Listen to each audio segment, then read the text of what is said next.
ತಮಿಳುನಾಡಲ್ಲಿ ಬಹುಮತದ ಬೃಹನ್ ನಾಟಕ ಶುರುವಾಗಿದೆ. ವಿಜಯ್ ಪ್ರಮಾಣ ವಚನ ಮತ್ತೆ ಅನುಮಾನ ಅನ್ನುವಂತಾಗಿದೆ. ವಿಜಯ್ ಪ್ರಮಾಣ ವಚನ ಸ್ವೀಕರಿಸ್ತಾರೋ ಇಲ್ವೋ ಅನ್ನೋ ಅನುಮಾನ ಮೂಡಿದೆ. ಮೂರನೇ ಬಾರಿಯೂ ವಿಜಯ್ಗೆ ಗವರ್ನರ್ ಶಾಕ್ ಕೊಟ್ಟಿದ್ದಾರೆ. ಹಿಂದಿನ 2 ಬಾರಿ ಗವರ್ನರ್ನ ಭೇಟಿ ಮಾಡಿದ ವಿಜಯ್ಗೆ ನಕಾರ ಸಿಕ್ಕಿತ್ತು. ಈ ಬಾರಿ ಅಂದ್ರೆ ಮೂರನೇ ಬಾರಿ ಕೂಡ ಗವರ್ನರ್ ಶಾಕ್ ಕೊಟ್ಟಿದ್ದಾರೆ. 118 ಶಾಸಕರ ಬೆಂಬಲ ಅಂತ ಗವರ್ನರ್ಗೆ ಮನವಿಯನ್ನ ಮಾಡಲಾಗಿದೆ. TVK 107, Congress 5, CPI 2, CPIM 2. VCK ಪಕ್ಷದ ಇಬ್ಬರು ವಿಜಯ್ಗೆ ಬೆಂಬಲದ ಮಾತನಾಡಿದ್ದಾರೆ. ವಿಸಿಕೆ ನಿರ್ಧಾರ ಇನ್ನೂ ಕನ್ಫರ್ಮ್ ಆಗಿಲ್ಲ. ಡಿಸಿಎಂ ಪಟ್ಟಕ್ಕೆ ವಿಸಿಕೆ ಪಕ್ಷ ಪಟ್ಟು ಹಿಡಿದು ಕೂತಿದೆ ಅಂತ ಹೇಳಲಾಗ್ತಾ ಇದೆ. ಹೀಗಾಗಿ ವಿಜಯ್ ಪ್ರಮಾಣ ವಚನ ಸ್ವೀಕರಿಸೋಕೆ ಹಿನ್ನಡೆ ಹಾಕ್ತಾ ಇದ್ದಾರೆ.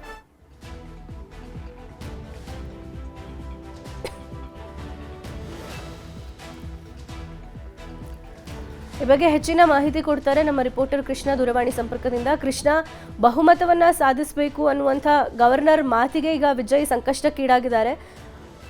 107 ಶಾಸಕರ ಬೆಂಬಲ ಸಿಕ್ಕಿದ್ರೂ ಕೂಡ ಇನ್ನೂ ಉಳಿದ ಸ್ಥಾನಗಳಿಗೆ ವಿಜಯ್ ಕಸರತ್ತು ನಡೆಸ್ತಾ ಇದ್ದಾರೆ. ಈ ಬಗ್ಗೆ ಹೆಚ್ಚಿನ ಮಾಹಿತಿ ಏನಿದೆ? ವೀಣಾ, ಇವತ್ತು ಇಂದಿನ ಏನು ಸಿಎಂ ಆಗ್ಬೇಕು ಅನ್ನೋ ಒಂದು ನಿಟ್ಟಿನಲ್ಲಿ ವಿಜಯರನ್ನು ಕನಸನ್ನ ಕಾಣಿದ್ರು. ಆ ಒಂದು ಪದಗ್ರಹಣಕ್ಕೆ ಗ್ರಹಣ ಹಿಡಿದಿರುವಂತದ್ದು ಎಲ್ಲೋ ಒಂದ್ ಕಡೆ ತಮಿಳುನಾಡಲ್ಲಿ. ಯಾಕಂದ್ರೆ ನಟ ವಿಜಯ್ ಅವರು ಗವರ್ನರ್ ಭೇಟಿ ಮಾಡ್ತಾರೆ, ಪದಗ್ರಹಣ ಕಾರ್ಯಕ್ರಮಕ್ಕೂ ಕೂಡ ಎಲ್ಲೊಂದ್ ಕಡೆ ಹಾಸ್ಯಲಿರ್ತಾರೆ. ಆದ್ರೆ ಕೊನೆ ಕ್ಷಣದಲ್ಲಿ ಅದು ಹಿನ್ನಡೆ ಆಗುತ್ತೆ, ಅದು ಕ್ಯಾನ್ಸಲ್ ಆಗುತ್ತೆ. ಆ ರೀತಿಯ ಸಂದರ್ಭ ತಮಿಳುನಾಡಲ್ಲಿ ಕಂಡು ಬರ್ತಾ ಇರುವಂತದ್ದು. ಯಾಕಂದ್ರೆ ಈಗಾಗಲೇ ಅವ್ರ ಶಾಸಕರು ಯಾರೆಲ್ಲ ಬೆಂಬಲವನ್ನ ಕೊಟ್ಟಿದ್ರು ನಟ ವಿಜಯ್ ಅವರಿಗೆ, ಇದೀಗ ಒಬ್ಬೊಬ್ಬರೇ ಶಾಸಕರು ಬೆಂಬಲವನ್ನ ವಾಪಸ್ ಪಡೆದುಕೊಳ್ಳುವ ಒಂದು ಪ್ರಸಂಗ ನಡೀತಾ ಇರುವಂತದ್ದು ತಮಿಳುನಾಡಲ್ಲಿ. ನೆನ್ನೆ ದಿನ ನಟ ವಿಜಯ್ ಅವರು ಗವರ್ನರ್ ಭೇಟಿ ಮಾಡಿದ ಸಂದರ್ಭದಲ್ಲಿ 121 ಶಾಸಕರ ಸಂಖ್ಯಾಬಲವನ್ನ ತೋರಿಸಿದ್ರು. ಐಎಂಎಲ್ ಸೇರಿದಂತೆ ಎಎಂಕೆ ಎಲ್ಲ ಶಾಸಕರ ಜೊತೆಗೂಡಿ ಎಲ್ಲ ಒಂದ್ ಕಡೆ ಸಹಿ ಪತ್ರವನ್ನು ಕೂಡ ಕೊಟ್ಟಿದ್ರು. ಇದೀಗ ನಿನ್ನೆ ರಾತ್ರಿ ಒಂದು ಮಹತ್ವದ ಬೆಳವಣಿಗೆ ಆಗಿರುವಂತದ್ದು. ಎಎಂಕೆ ಶಾಸಕರೊಬ್ರು ಎಲ್ಲ ಒಂದ್ ಕಡೆ ಬಲವಂತವಾಗಿ ಅವರಿಂದ ಸಹಿ ಮಾಡಿಸಲಾಗಿದೆ ಅನ್ನೋ ಆಪಾದನೆಯನ್ನ ದಿನಕರನ್ ಅವರು ಈಗಾಗಲೇ ಆರೋಪವನ್ನು ಮಾಡಿದ್ದಾರೆ. ಅದ್ರ ಮುಖಾಂತರವಾಗಿ ಯಾವುದೇ ಕಾರಣಕ್ಕೂ ಕೂಡ ಅವ್ರ ಜೊತೆಗೆ ನಟ ವಿಜಯ್ ಅವರು ಬೆಂಬಲಕ್ಕಿಲ್ಲ ಅನ್ನೋ ಮಾತನ್ನು ಕೂಡ ಹೇಳಿದ್ದಾರೆ. ಹಾಗಾಗಿನೇ ಎಎಂಕೆ ಒಬ್ಬ ಶಾಸಕರು ಇದೀಗ ಬೆಂಬಲವನ್ನು ವಾಪಸ್ ತೆಗೆದುಕೊಂಡಿರುವಂತದ್ದು. ಮತ್ತೊಂದ್ ಕಡೆ ಮುಸ್ಲಿಂ ಲೀಗ್ ಶಾಸಕರು ಇಬ್ರು ಕೂಡ ಈಗಾಗಲೇ ವಾಪಸ್ ತೆಗೆದುಕೊಳ್ಳುವಂತ ನಿಟ್ಟಿನಲ್ಲಿ ಯಾವುದೇ ಕಾರಣಕ್ಕೂ ಕೂಡ ನಟ ವಿಜಯ್ ಅವರಿಗೆ ಬೆಂಬಲವನ್ನು ಕೊಟ್ಟಿಲ್ಲ. ನಾವು ಡಿಎಂಕೆ ಅಲಯನ್ಸ್ ಅಲ್ಲೇ ಮುಂದುವರಿತೀವಿ ಅನ್ನೋ ಮಾತನ್ನು ಕೂಡ ಹೇಳಿದ್ದಾರೆ. ನೀವು ಹೇಳಿದಂಗೆ ವಿಸಿಕೆ ಶಾಸಕರು ಕೂಡ ಇಬ್ರು ಇಲ್ಲೇ ಒಂದ್ ಕಡೆ ಅವರು ಕೂಡ ಬೆಂಬಲ ಕೊಟ್ಟಿದ್ದಾರೆ ಅನ್ನೋದ್ರ ಬಗ್ಗೆ ಹೇಳಲಾಗ್ತಾ ಇತ್ತು. ಇನ್ನೂ ಕೂಡ ವಿಸಿಕೆ ಶಾಸಕರು ಕೂಡ ಇಬ್ರು ಈಗ ಬೆಂಬಲದ ಕೊಡುವಂತ ನಿಟ್ಟಿನಲ್ಲಿ ಅಧಿಕೃತ ನಿರ್ಧಾರವನ್ನ ಮಾಡಿಲ್ಲ. ಅವರು ಕೂಡ ಇವತ್ತು ಅಂತಿಮ ನಿಲುವನ್ನ ತಿಳಿಸುವಂತ ಸಾಧ್ಯತೆ ಇದೆ. ಆದ್ರೆ ವಿಸಿಕೆ ಅವರು ಒಂದೇ ಡಿಮಾಂಡ್ ಅನ್ನು ಮಾಡ್ತಿರುವಂತದ್ದು ಡಿಸಿಎಂ ಹುದ್ದೆಯನ್ನು ಕೊಡಬೇಕು ಅನ್ನೋ ನಿಟ್ಟಿನಲ್ಲಿ. ಅದ್ರ ಬಗ್ಗೆ ಟಿವಿಕೆ ಪಕ್ಷದ ನಾಯಕರಾಗಿರ್ತಕ್ಕಂಥ ವಿಜಯ್ ಅವರು ಇನ್ನೂ ಕೂಡ ತೀರ್ಮಾನ ಮಾಡಿಲ್ಲ ಅನ್ನೋದು. ಇನ್ನು ಕೇವಲವಾಗಿ ನಟ ವಿಜಯ್ ಅವರು ಈಗ 116 ಶಾಸಕರ ಬೆಂಬಲದ ಸಂಖ್ಯೆ ಮಾತ್ರ ಈಗ ಗವರ್ನರ್ ಬಳಿ ತೋರಿಸಿದ್ದಾರೆ.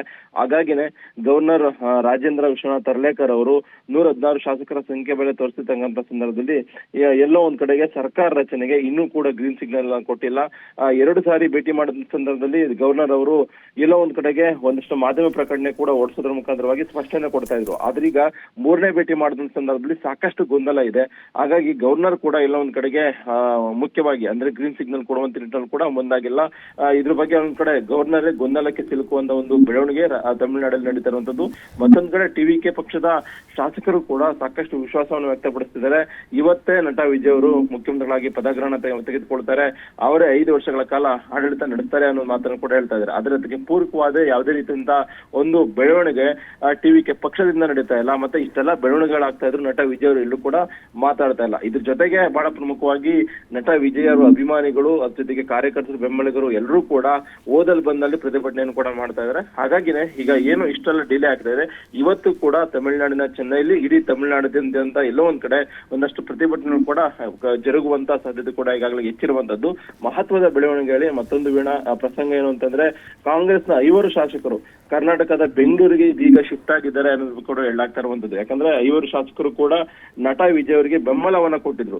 ಒಂದ್ ವೇಳೆ ಎಐಡಿಎಂಕೆ ಏನಾದ್ರೂ ಕುದುರೆ ವ್ಯಾಪಾರ ಶುರುವಾಗಿ ಅವರು ಕೂಡ ಭಯಭೀತರಾಗಿ ಕಾಂಗ್ರೆಸ್ ಶಾಸಕರನ್ನು ಕೂಡ ಬೆಂಗಳೂರಿಗೆ ಶಿಫ್ಟ್ ಮಾಡಿದ್ರ ಅನ್ನೋ ಒಂದು ಪ್ರಶ್ನೆ ಕೂಡ ಈಗಾಗಲೇ ಎದುರಾಗಿರುವಂತದ್ದು. ಹಾಗಾಗಿನೇ ಈಗಾಗಲೇ ನಟ ವಿಜಯ್ ಅವರು ಸರ್ಕಾರ ರಚನೆಗೆ 2 ವಾರಗಳ ಕಾಲ ಸಮಯಾವಕಾಶ ತೆಗೆದುಕೊಂಡಿದ್ರು.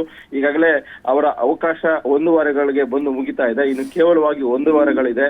ಆ 1 ವಾರಗಳಲ್ಲಾದ್ರೂ ಸರ್ಕಾರ ಬಹುಮತವನ್ನ ಸಾಬೀತುಪಡಿಸಿಲ್ಲ ಅಂತಂದ್ರೆ ಅಂತಿಮವಾಗಿ ಗವರ್ನರ್ ಮಧ್ಯಪ್ರವೇಶ ಮಾಡಿ ಇಲ್ಲ ಒಂದ್ ಕಡೆ ಒಂದು ಮಹತ್ವದ ನಿಲುವನ್ನ ಅಂದ್ರೆ ಗವರ್ನರ್ ಆಡಳಿತ ನಡೆಸಬಹುದಾ ಅಥವಾ ಅದನ್ನ ರಾಷ್ಟ್ರಪತಿಗಳು ಕಳಿಸೋದ್ರ ಮುಖಾಂತರವಾಗಿ 6 ತಿಂಗಳ ಕಾಲ ರಾಷ್ಟ್ರಪತಿಗಳ ಆಳ್ವಿಕೆಯನ್ನ ತರಿಸುವಂತ ನಿಟ್ಟಿನಲ್ಲಿ ಒಂದಷ್ಟು ಬೆಳವಣಿಗೆಗಳಾಗ್ಬೋದಾ?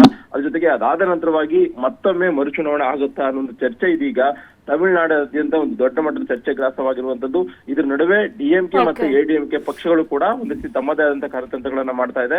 ಹಾಗಾಗಿ ಡಿಎಂಕೆ ಎಡಿಎಂಕೆ ಒಂದುಗೂಡಿ ಸರ್ಕಾರ ರಚನೆ ಆದ್ರೂ ಕೂಡ ಆಶ್ಚರ್ಯ ಇಲ್ಲ ಅನ್ನುವಂಥದ್ದು ಈಗ ಮೇಲ್ನೋಟಕ್ಕೆ ಗೊತ್ತಾಗ್ತಾ ಇರುವಂತದ್ದು. ವೀಣಾ, ಥ್ಯಾಂಕ್ ಯು ಕೃಷ್ಣ ಮಾಹಿತಿ.